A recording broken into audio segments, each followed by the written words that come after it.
and welcome to the At Peace Parents podcast. I'm Casey, and I'm here to empower you in your decision-making as a parent of a demand-avoidant child. My goal is to share insights that will generate aha moments and support your connection with your child. I'm a mom of two amazing little boys, one of whom is PDA, and I've worked with hundreds of parents just like you to teach them how to lead their child out of burnout and find the clarity, peace, and sense of community they need. What are your most secret and inappropriate questions about PDA?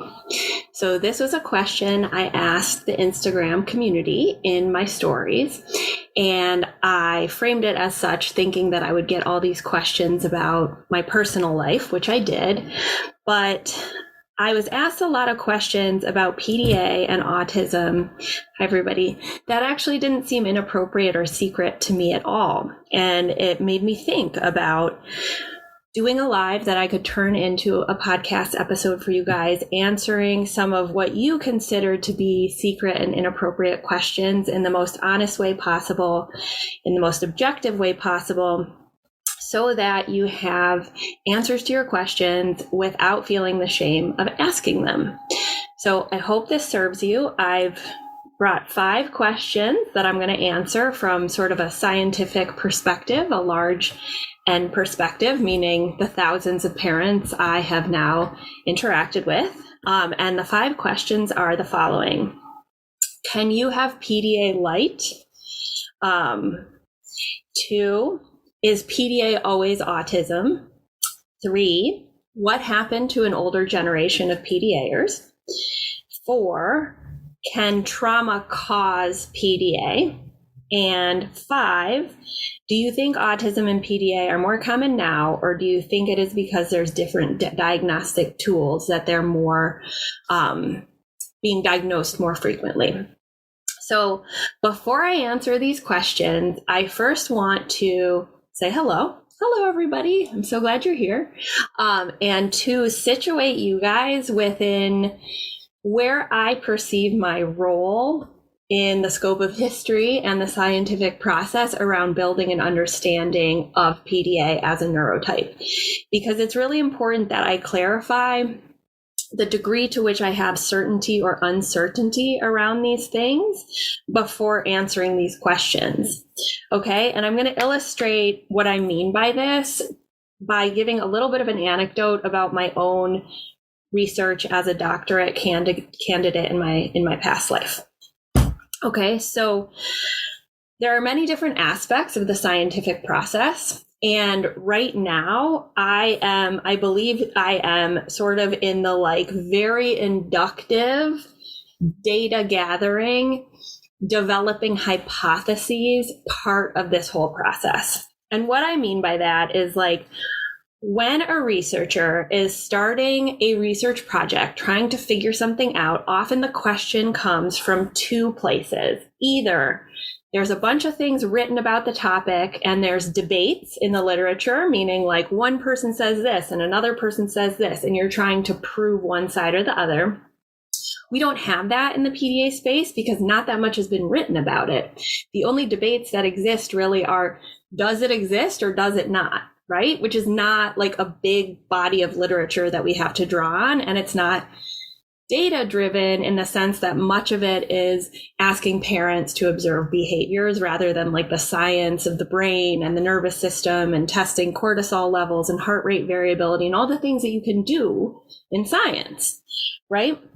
The other place that scientific questions and research topics come from is what's called an empirical puzzle. An empirical puzzle is just something that you observe with your own 2 eyes that just doesn't make sense according to the literature and the evidence that exists right now. So in my own doctoral research, my empirical puzzle was in Colombia, where there was a civil war, and there were these 2 villages that had been impacted in the same way by the Civil War, and one the villagers rebuilt and did peace building, and the other did not, and they were right next to each other. So I was like, why is that the case? The same is true for our kids, and this empirical puzzle that many of us stumble upon when all the traditional parenting books don't apply. And then all the traditional autism supports don't apply. And the logic of everything, it's like creating this puzzle of like, none of this makes sense, right? So all of us have this empirical puzzle. And so I'm situated as a parent coach with a research brain, as someone who has now 2 years of experience in the field and can see the bird's eye view in the large N sample. However, these are still hypotheses, and my role is not as like a scientist in a lab to test the hypotheses in a randomized way that's unbiased, right? Like I obviously have a biased sample. It's people on Instagram and people who, pay for coaching sessions. So it's probably going to be people more like me that you identify with in some way. So it's very biased what I'm going to say. But given this caveat, I want to answer these questions for you as honestly as possible. Okay, so the first question, can you have PDA Lite? Or are there different degrees of PDA? And this question, I think people think it's a secret or inappropriate question because it sort of veers into the like high functioning versus low functioning autism, which is like in the neurodiversity space, not something you're supposed to say. Okay.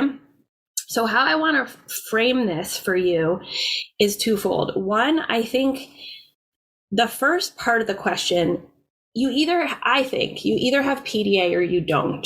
You either have a survival drive for autonomy that consistently overrides other survival instincts like safety, eating, toileting, sleep, hygiene or hygiene, or it doesn't disable you from those things. You can still have quite a need for autonomy, but it's not going to disable you.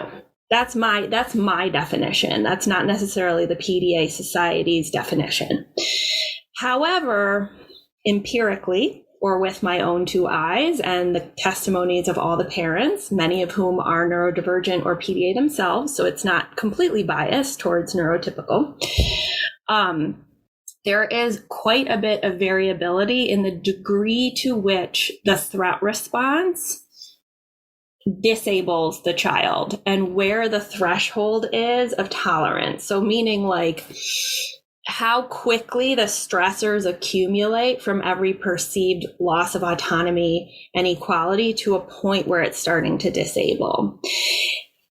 So there is quite a bit of variability. And one of the places that I see this is like when we fill out the EDAQ, the Extreme Demand Avoidance Questionnaire, I can see a distribution of cases, right? So the parents whose children score much lower on the EDAQ are often those that are higher masking, that don't have an early autism diagnosis, and who are more socially oriented just because of how this research instrument is designed.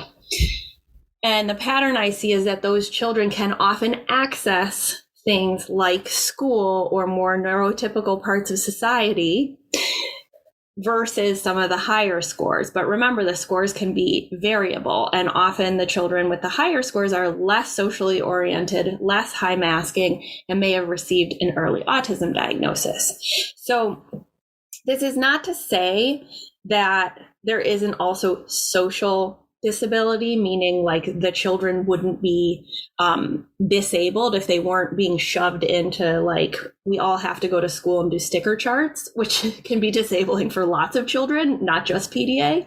But I would argue, I think there's also a medical disability here where it does impede these like basic functions of how bodies work, like the ability to toilet, right? And to eat. Okay, so I would argue, this is my perspective, that it's not just a social disability. It's a nervous system disability. And yes, you either have it or you don't. However, the degree to which the threat response and your child's threshold of tolerance, the degree to which that disables their ability to access what they need to live, it varies. I also want to say, when I think about brains and when I work with families, I'm less focused on diagnoses. That's not my bailiwick. I'm sorry, I'm such a dork. I'm not a clinician, but I think about the brain in different dimensions. So like I think about it in sensory, executive functioning, social communication, the perception of autonomy and equality as related to nervous system, the nervous system itself. And then there's obviously the temperament. There is mental health, like is there generalized anxiety? Is there OCD? And then on top of that, because there's a relationship with autoimmune differences and disorders with autism and neurodivergence, there's also that. Okay, so like basically my role is to help you isolate this nervous system and autonomy variable. But whether your kid is autistic or ADHD or not diagnosed with anything, it's very helpful if we can separate these dimensions and then accommodate each one. Right? So like my son, for example, has very sensitive sensory issues. Like that's one of the main things we work on. His executive functioning was almost non-existent. For example, like I remember after we did 8 months of neurofeedback, specifically on, I thought we were working more on trauma, but it was like actually working more on executive functioning. The first time he ever took two things and put them together in an organized way. And it was like he was playing with these bones of different materials. Like it would be like a felt bone that's blue and another one that's blue. And then there's two rubber white ones. And he would always just mix them up. But I remember seeing him start to organize them like at the age of like almost 6, right? It was like the executive functioning piece was coming into play. And so that's how I really think about things when I'm explaining it to you. And I would encourage you, if it's helpful, to use that logic with your child, like rather than just like this like label. It's like, okay, what could be going on here? Is this a sensory driven avoidance? Is this a social communication difference that it's causing avoidance? Is it the PDA element, which is the perception of threat based on autonomy and equality, etc.? So when I talk about like, can you have PDA Lite? That question, we have to unpack it and understand that like the child might also be disabled by something else other than autonomy, right? Like if they have very high support needs around social communication, that's going to make it harder for them, not necessarily to eat and sleep and toilet, which could be the PDA component, but to, operate in neurotypical society, which gets into the social disability model. I don't want to get too wonky, but this is just how I think about things. Okay.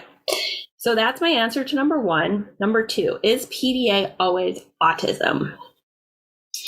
My hypothesis is yes, with a million caveats. Okay, so often parents ask this question not because it's like they're really confused about like, is my child just highly sensitive and spirited, or ADHD? In terms of trying to understand the brain, they're asking it from a place of fear. And I don't say this with any judgment because I was exactly the same way of like, if it could just be anything but autism. I mean, I'm talking like 5 years ago. And so when parents ask me that question, I first push back a little bit about like, are they just pushing that question because they're afraid of the connotations of autism, right? Also, we have to understand that autism is a hugely broad category in the DSM-5, but also in reality, right? So in the DSM-5 in 2013, Asperger's and pervasive developmental disorder not otherwise specified was scooped into the DSM of autism. So it really encompasses a lot of different, quote, neurotypes in the DSM-5. But if we just think of autism as not just a social communication, quote, disorder, but a different way of sensing and perceiving the world, then I think it makes a lot more sense to many parents. I would also say that like, when we're thinking about the dimensions, it doesn't really matter if it's ADHD or autism. What matters is like, how are they struggling and where do they need support? Is it more around sensory or more around social communication? I will also say that from my experience, both with my own son and with coaching families, that even if you don't think your kid is autistic, it is very helpful to work through the autistic lens in terms of supporting their communication. Because even though they're like, quote, verbal and high functioning and all the things we're not supposed to say in the neurodiversity affirming space, but I say them because I'm also trying to connect to parents who are just coming into this journey. They have a different way of processing language. So like a couple of things that are enormously helpful for connecting with kids with different social communication modes is like slowing down your language, using one sentence at a time to reduce the complexity, understanding that they may have gestalt language processing, which is like they're not processing entire nuanced contextual phrases at the same time. It's word by word, which can appear like different processing. And then also they learn, and you may have noticed this, my son is the same way, like when, for example, we were trying to do this Pokemon app that he wanted me to download yesterday. And I am someone who wants like the big picture first, like what is the app? Then what are we going to do with it? And then what are the details, right? I don't want like the details first because I don't even know what app I'm looking for. But many of these autistic children go like from the bottom up in the way that they learn, like experientially. So he's talking to me about exactly like what he wants to put on his Pokemon card. He's like talking about like pea snow, which is like a picture he made of his, he had this ice thing that he makes and puts orange juice in it. So he's talking about this like really detailed small thing that has nothing to do with the app, but it's because he's thinking from the bottom up. Okay. And that is an autistic way of learning. So I would just invite people to like, just forget about like, is it autism or is it ADHD, and just focus on how you can help your child and your relationship with them. That's what I would suggest. So I think PDA is part of the autism spectrum, but other people would disagree, and that's okay. It's a hypothesis, remember? Okay. 3, what happened to an older generation of PDAers? This is a pretty weighted question and one I've thought about myself. And here I'm going to get into both my empirical observations from coaching, because I do have like in my head what proportion of parents end up being neurodivergent themselves or PDA identifying themselves, both in my coaching programs, in my paradigm shift program, in my coaching. So I have a very large group of data, right? Of like, oh, this is an interesting pattern. And I think about this question in a more philosophical way as well. So a couple patterns I've seen. I think often grandparents or parents, if one grandparent or one parent is PDA and or autistic, but they're undiagnosed, right? And so they've often learned to operate in a neurotypical world, but behind the scenes had like extreme anxiety and, panic. There's also often in families a history of like mental illness or mental illness being diagnosed as mentally ill, but it could be obscuring other patterns, and also addiction. Okay. And I'm just talking about this objectively, not in a normative way, but this makes a lot of sense because if you read Neurotribes by Steve Silberman, which is the history of neurodiversity and autism, he talks about in family trees, it's like a mixture of disability, mental illness, and genius in family trees where there is neurodivergence. Okay. So often I also see a lot of parents who have internalized PDA presentations, meaning they weren't explosive necessarily, like my child has a much more externalized expression of PDA. And I also do think, and people can disagree. This is less empirical and just hypothetical. I do think there's a degree of intergenerational trauma, like trauma compounding and coming out with our kids, right? Of like in the 1920s, like you couldn't do the type of things our children do in terms of behavior and not end up institutionalized. And so like there was probably a lot of repression and internalization. And I do think it compounds over generations. Anyways, that's just my opinion.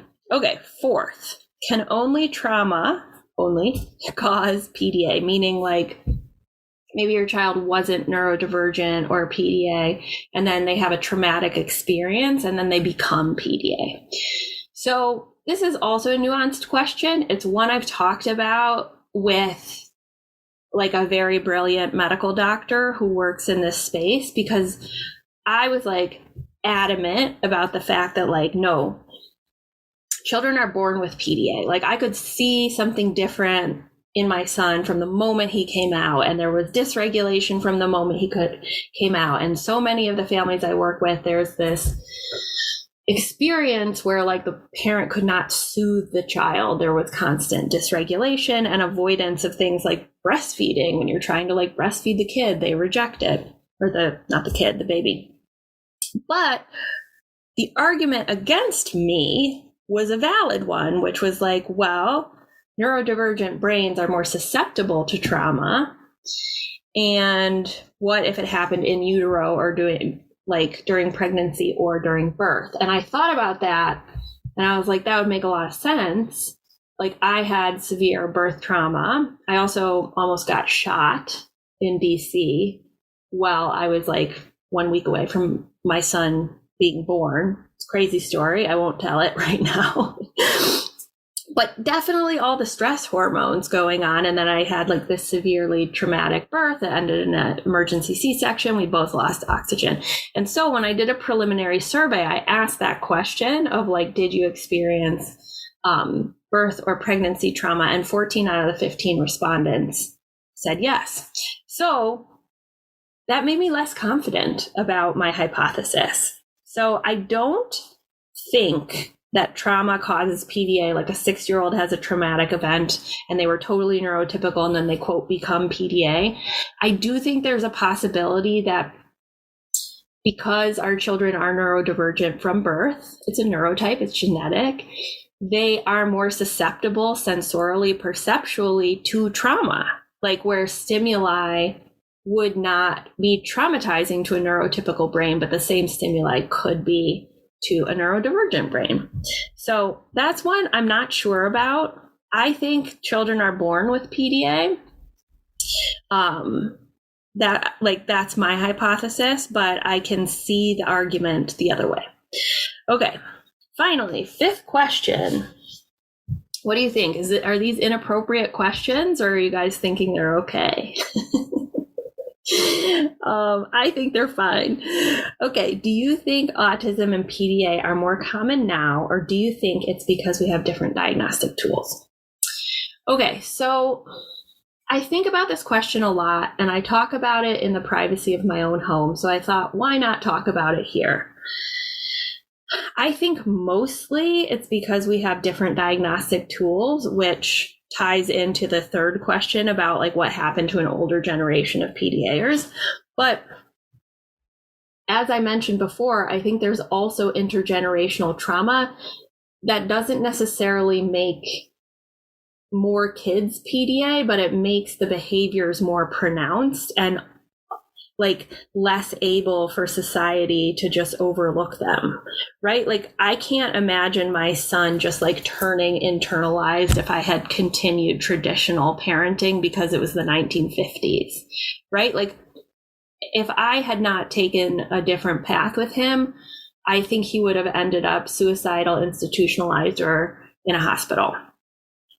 So, I wonder sometimes like, are these kids like becoming more and more externalized because of intergenerational trauma? Okay, so those are my 5 inappropriate and secret questions that you asked. I hope that it served you. And I hope you guys have a great day. Thanks everyone for being here with me at the At Peace Parents podcast. This is your source for all things related to understanding, supporting, accommodating, and advocating for your PDA child. To go deeper on any of these topics, check out my course offerings and masterclasses at the website www.atpeaceparents.com.